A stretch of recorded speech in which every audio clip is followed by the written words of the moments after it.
Bien, en esta oportunidad con un nuevo video se presenta lo que es cálculo hidráulico de un reservorio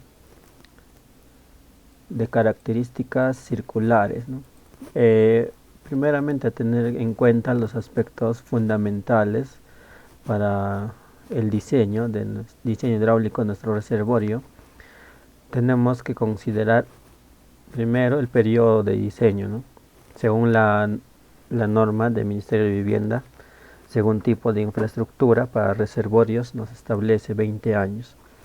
Segundo, tenemos que ver lo que es población de diseño, en donde voy a tener, primer punto, datos de censo de la localidad X, de mi localidad en estudio, ¿no? B, tengo lo que son datos de padronamiento de viviendas y censo del proyecto. Y tercer punto, tengo lo que es cálculo de la demanda. Lo que es el cuarto punto, demanda total y un balance hídrico, ¿no? De donde se determina un déficit para poder hacer nuestro cálculo de volumen de reserva, ¿no? Y aquí un adicional, lo que es el caudal máximo diario, con lo que se va a hacer los diseños de línea de conducción. Y caudal máximo horario es para nosotros diseñar todas las líneas que tenemos después del reservorio, ¿no? Y seguidamente vamos a pasar a lo que es el dimensionamiento del volumen del reservorio, ¿no? Para lo cual antes vamos a explicar un poco más lo que se está realizando en esta hoja de cálculo. Lo primero es tener los datos de censo de localidad, ¿no? Entonces, según los datos censados, podemos obtenerlos de la página del INEI. Entonces, obtenemos, ¿no?, para el año 2009, 2017, 2019, según los últimos censos que tengamos, ¿no? Mínimo tenemos que tener dos datos o 2 años, entonces, con lo cual nosotros vamos a determinar nuestra razón, ¿no?, o la tasa de crecimiento de la localidad. En caso tengamos la razón negativo, el ministerio nos permite trabajar con una tasa de crecimiento igual a cero. Y con respecto a lo que es, por ejemplo, si se desconoce la tasa de cierta localidad, digamos X, pero tenemos una localidad cercana, llamémosle localidad Y, que también posee casi las mismas características que la localidad X, entonces tenemos que trabajar con lo que es los datos de censo de la localidad Y. En peor de los casos, podríamos también pedir lo que son los comentarios o las recomendaciones del ministerio, ¿no? Entonces, son datos a tener en cuenta para poder hacer nuestro cálculo de la tasa de crecimiento del proyecto en estudio. Y seguidamente lo que realizamos son los datos de padronamiento de viviendas y censo del proyecto. Este padrón es muy importante que se realice tanto el levantamiento topográfico como el padrón de viviendas. Se realice conjuntamente con el recorrido con el ingeniero profesional o encargado del proyecto. En este caso, con fines de ejemplo, se está considerando 480 viviendas padronadas y en total, según las viviendas padronadas, esta hoja o este documento, el trabajador social o la persona encargada de hacer los padronamientos hace la entrega, donde el total de habitantes 2175 tenemos, ¿no? Y con ello determinamos lo que es la densidad poblacional, ¿no?, que es simplemente al dividir lo que es el número de habitantes entre el número de viviendas padronadas que tenemos, ¿no? En este caso tengo 4.53, ¿no?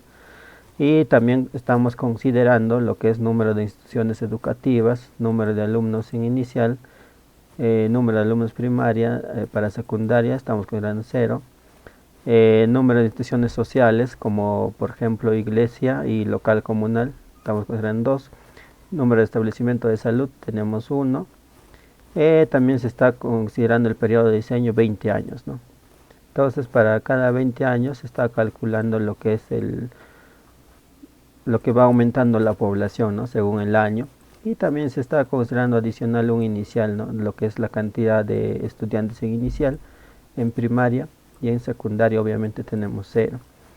y esto va a ser nuestra población de diseño, ¿no? Bien, con lo que respecta al número 3, tenemos el cálculo de la demanda considerando una dotación de 80 litros habitantes día. Con la nueva actualización, esto para Sierra se está trabajando con 100, ¿no? Podemos trabajar con 100 litros habitantes día. Entonces tenemos aquí nuestra dotación para inicial, nuestra dotación para primaria, dotación secundaria, dotación de instituciones sociales, dotación de estudiantes de salud, ¿no? Y también tenemos, con todo eso determinamos lo que es nuestro caudal promedio de consumo total, ¿no? El cual es simplemente la suma de lo que es la demanda doméstica y la dotación no doméstica, ¿no? Que en este caso tenemos lo que es 0.02, también le estamos adicionando lo que es la demanda de instituciones sociales y la demanda de establecimientos de salud. Por lo tanto, lo único que no va a variar es obviamente la cantidad de instituciones sociales y la cantidad de establecimientos de salud, ¿no? Por lo tanto, tenemos el valor de 0.01 litros segundo y en total, nuestro caudal promedio total tenemos 2.91, ¿no? Y adicional a eso, para hacer nuestro balance, se está considerando lo que es un dato asumido en esta ocasión, lo que es caudal de oferta, ¿no? Según nuestros manantiales que se disponga en el lugar a intervenir, ¿no? Entonces en este caso se está colocando lo que es 2.6. Luego tenemos lo que es el cálculo del déficit, ¿no? Entonces, por ejemplo, para el año 20 o después de 20 años voy a tener 1.18 litros por segundo, ¿no? La cantidad de caudal que me va a faltar. Y adicional a eso estoy haciendo un cálculo de lo que es caudal máximo diario, obteniendo 3.78 y obteniendo un caudal máximo horario de 5.81, ¿no? Y ahora pasando a lo que es cálculo de volumen del reservorio, según la OS 30, 25% para un funcionamiento de 24 horas. Tengo mi volumen de regulación, ¿no? De 62.77 y con esto también saco lo que es mi caudal máximo de déficit, ¿no? Que es 1.18 litros por segundo y lo que es cálculo de déficit 3.26, estaríamos obteniendo 3.26 metros cúbicos por hora, ¿no? Entonces, por lo tanto, estoy obteniendo lo que es mi volumen de reserva 78.28. Entonces, al yo realizar lo que es mi volumen de regulación más mi volumen de reserva, estoy determinando lo que es mi volumen de almacenamiento, ¿no? Entonces, estaría teniendo, por ejemplo, lo que es 141.05, ¿no? Puedo trabajar a redondeado 145. Entonces, esto lo vamos a redondear a 145 metros cúbicos, ¿no? Bien, por lo tanto, aquí voy a comenzar a hacer mis predimensionamientos, ¿no? Entonces, según ese volumen de reserva va a ser según nuestro caudal de oferta que tengamos en el lugar de proyecto, ¿no? En este caso estamos obteniendo un caudal demasiado excesivo en cuanto a lo que nos falta. Entonces, según eso es que nos está saliendo esta cantidad, ¿no? Entonces yo puedo considerar acá un poquito más, ¿no? Lo que es 2.8, por ejemplo, o 2.8, no, 2.8. Entonces estoy llegando a tener 0.98, ¿no? Con lo cual mi volumen de reserva, por ejemplo, es 64.99, ¿no? Prácticamente para ese año voy a tener que estar haciendo el doble, ¿no?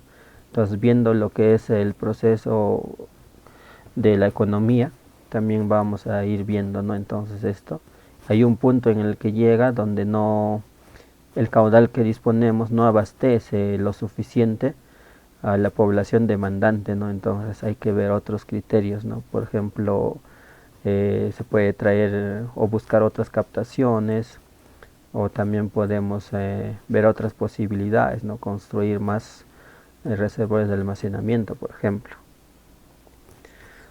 Entonces, aquí todavía tengo un poco más, a fin de reducir un poco más, lo voy a considerar más, 2.85, por ejemplo. Entonces, va bajando poco, ¿no? y por ejemplo si yo trabajo con 2.88, entonces aquí tengo lo que es mi caudal, ¿no? Mi déficit, entonces voy bajando ahí. Bien, entonces yo puedo poner acá 3.20 por ejemplo, ¿no? Entonces estoy obteniendo un déficit menor, ¿no? Entonces, por ejemplo, hay que suponer que tenemos 5 captaciones, ¿no? 5 captaciones y tengo mi caudal de oferta que es 3.2 litros por segundo, ¿no? Es importante decir que este caudal o la demanda en primer año o en el año cero es nuestro caudal máximo diario, ¿no? Es decir, está multiplicado por el factor 1.3, ¿no? De cada año correspondiente, y entonces por lo tanto estamos obteniendo 3.32, ¿no? Entonces con ese cálculo, por ejemplo, para el año 20 tengo lo que es 0.58, ¿no? Entonces necesito prácticamente que sea de 38.40 de reserva, ¿no? Y entonces aquí, por ejemplo, voy a considerar lo que es 105 en este caso. Y con eso voy a trabajar, ¿no? 105. Y entonces aquí tengo lo que es 6.85 de diámetro, ¿no? Porque voy a calcular para el volumen de 105 con una altura de agua de 2.85. Estoy suponiendo una altura de 2.85 para fines constructivos también. Entonces tendría una altura libre total de Kyson, lo que es 3.25. ¿Por qué? Porque le estoy sumando lo que es altura libre del agua, 0.40. Tengo 3.25 y con ello lo que determino mi diámetro. Entonces en este caso mi diámetro vamos a trabajar por ejemplo con 6.90, ¿no? Tampoco hay que variar demasiado. Entonces, y hay una condición que debo verificar, ¿no? Por ejemplo, el diámetro debe ser dividido entre la altura total, es decir, esta altura más el espesor de la losa, debo cumplir que sea mayor o igual a 1.5, ¿no? Entonces aquí estamos con 2, por lo tanto estamos cumpliendo la condición. Entonces, y esta altura total, por ejemplo, estoy sumando ya lo que es el espesor de la losa, ¿no? En este caso, el espesor de la losa lo estoy jalando de aquí un valor asumido, ¿no? Para un predimensionamiento directo. Ya esto se tiene que verificar en lo que es el cálculo estructural del reservorio, ¿no? Bien, entonces ahora lo siguiente que se tiene que realizar es el dimensionamiento del espesor del muro, ¿no? Entonces tenemos 3 criterios, lo cual el primero es según Company. Tenemos la fórmula: espesor del muro debe ser mayor o igual que 7 más 2 veces la altura libre dividido entre 100, y esto nos va a resultar en centímetros, ¿no? Entonces, teniendo ese dato, pasamos al segundo criterio, que es la segunda normativa. El espesor del muro nos especifica que debe ser mayor o igual a la altura libre dividido entre 12, ¿no? Y esto nos va a resultar en metros. Entonces tengo 0.27 metros. Ahora bien, tercer criterio consiste en aplicar lo que son debido a las fuerzas de tracción, ¿no? en los muros.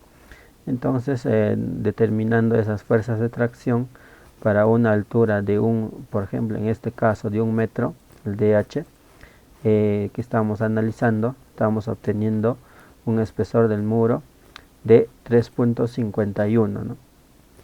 Entonces determinamos el mayor según nuestros 3 criterios.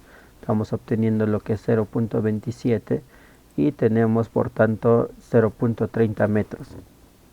Ahora bien, con eso proponemos un espesor de la losa de techo que va de 20 a 25 centímetros. Entonces estamos tomando lo que es 20 centímetros, igual para el espesor de la losa de fondo, ¿no? 25 centímetros a 30 centímetros, ¿no? Con lo cual también se puede realizar lo que es un cálculo de la tubería de rebose con esta fórmula, ¿no? Donde tenemos que el Q es caudal máximo diario en metros cúbicos por segundo, el CD es coeficiente de descarga, se recomienda usar un 0.6, tenemos la gravedad, ya conocemos el valor de la gravedad, 9.81, el H tenemos la carga hidráulica sobre la tubería, se recomienda 0.10, y el área de la tubería de rebose, ¿no? Entonces lo que vamos a determinar nosotros es el A, ¿no? Esta A que vamos a determinar. Entonces obtenemos aplicando la fórmula, despejando lo que es el A, estamos obteniendo 0.0045 metros cuadrados.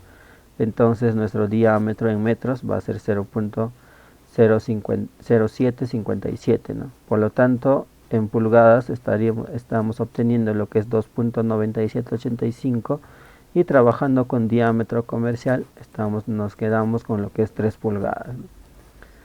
Entonces tenemos todos los datos con lo que podemos trabajar nuestro reservorio. Tenemos lo que es diseño hidráulico y también lo que es predimensionamiento para hacer nuestro cálculo estructural del reservorio, ¿no? Es todo en esta oportunidad. Muchas gracias. Cualquier consulta, cualquier duda, me pueden contactar a los datos que aparecen debajo de la descripción del video. Muchas gracias.